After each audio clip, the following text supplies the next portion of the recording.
नमस्कार। आज हम एक कहानी सुनेंगे। एक ऐसे दौर की कहानी जो प्राचीन भारत में एक क्रांति लेकर आया। ये वो समय था जब दो महान दर्शनों जैन धर्म और बौद्ध धर्म ने जन्म लिया। और सच कहूं तो इन्होंने आध्यात्मिकता की परिभाषा ही हमेशा के लिए बदल दी। तो मन में ये सवाल उठता है ना, कि आखिर ऐसा क्या हुआ कि दुनिया के दो इतने बड़े दर्शन एक ही जगह पर और लगभग एक ही समय पर सामने आए, और वो भी दो राजकुमारों के जरिए जिन्होंने एक जैसी खोज शुरू की। इसका जवाब हमें उस दौर के इतिहास की गहराइयों में मिलेगा। तो इन नए विचारों के जन्म को समझने के लिए हमें उस समय के समाज को, मतलब उत्तर वैदिक काल के सामाजिक और धार्मिक माहौल को थोड़ा करीब से देखना होगा। देखिए, उस दौर में समाज में एक तरह की आध्यात्मिक बेचैनी सी फैली हुई थी। जो वैदिक रीति रिवाज थे वो बहुत ही ज़्यादा जटिल और खर्चीले हो गए थे, आम आदमी की पहुंच से तो बिल्कुल बाहर। समाज में ब्राह्मण वर्ग का पूरा दबदबा था और जाति व्यवस्था की जकड़न भी बढ़ती जा रही थी।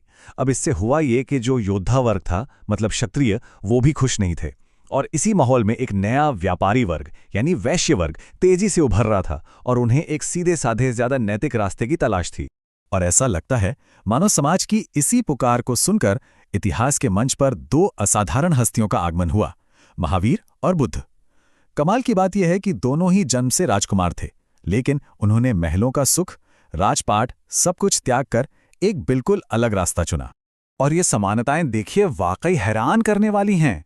दोनों का जन्म लगभग एक ही समय में हुआ, दोनों क्षत्रिय राजकुमार थे, और दोनों ने करीब करीब एक ही उम्र में सच्चाई की तलाश में अपना घर और राजपाट छोड़ दिया। ऐसा लगता है जैसे उनकी किस्मत की लकीरें एक दूसरे के समानांतर चल रही थीं। ये टाइमलाइन इस बात को और भी साफ कर देती है। देखिए, महावीर और बुद्ध एक ही ऐतिहासिक दौर में मौजूद थे, अपने उपदेश दे रहे थे। उन्होंने एक ही तरह के सामाजिक माहौल को प्रभावित किया, और इसी वजह से ये दौर इतिहास में इतना खास बन गया। तो चलिए अब आगे बढ़ते हैं और देखते हैं कि भले ही उनकी तलाश एक जैसी थी, लेकिन जो रास्ते उन्होंने खोजे वो एक दूसरे से काफी अलग थे। और यहीं पर हमें जैन धर्म और बौद्ध धर्म का जो असली फर्क है वो समझ में आएगा। जैन धर्म की बुनियाद है त्रिरत्न, मतलब 3 रत्न। ये बेसिकली आत्मा को कर्मों के जाल से आजाद कराने का एक 3 पॉइंट फॉर्मूला है।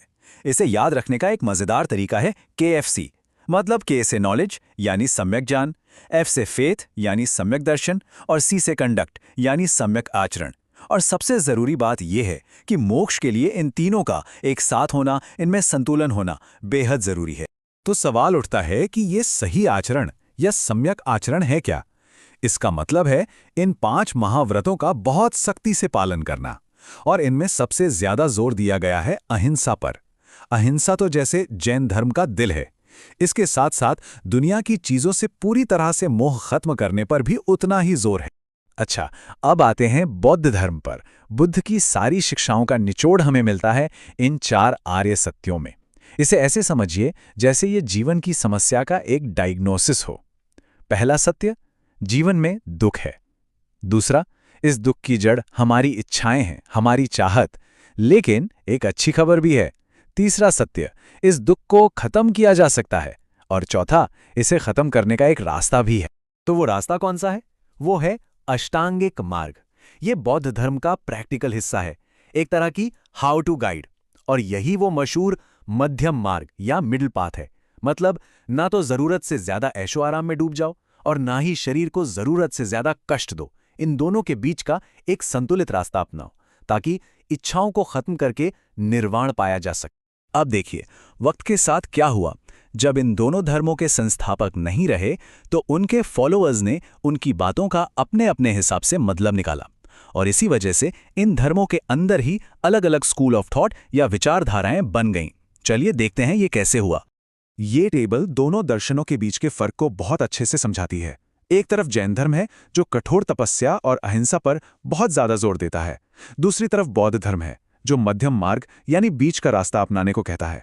और एक दिलचस्प बात यह है कि दोनों ही किसी एक सृष्टिकर्ता ईश्वर, मतलब क्रिएटर गॉड के कॉन्सेप्ट को नहीं मानते, और दोनों ने ही अपने उपदेश आम लोगों की भाषा यानी प्रकृत और पाली में दिए, ताकि उनकी बात ज्यादा से ज्यादा लोगों तक पहुंच सके।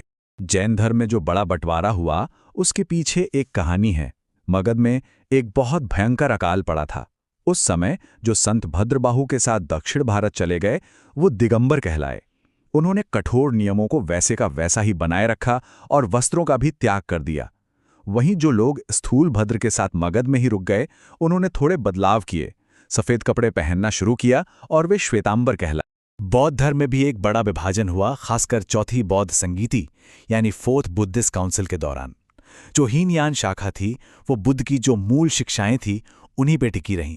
उनके लिए बुद्ध एक महान गुरु थे। वहीं दूसरी ओर जो महायान शाखा थी, उन्होंने बुद्ध को एक देवता की तरह पूजना शुरू कर दिया और उन्होंने बोधिसत्व का एक नया कॉन्सेप्ट भी पेश किया। मतलब ऐसे ज्ञानी लोग जो खुद निर्वाण पा सकते हैं लेकिन दूसरों की मदद करने के लिए दुनिया में ही रुके रहते हैं। लेकिन इन बंटवारों के बाद भी एक बात तो तय है, इन दोनों दर्शनों का असर हजारों सालों से कायम है। उनकी विरासत आज भी दुनिया भर में लाखों करोड़ों लोगों को प्रेरणा देती है और उन्हें मन की शांति का रास्ता दिखाती है। और बुद्ध का ये कथन, ये उस दौर की पूरी सोच को, उस भावना को दिखाता है।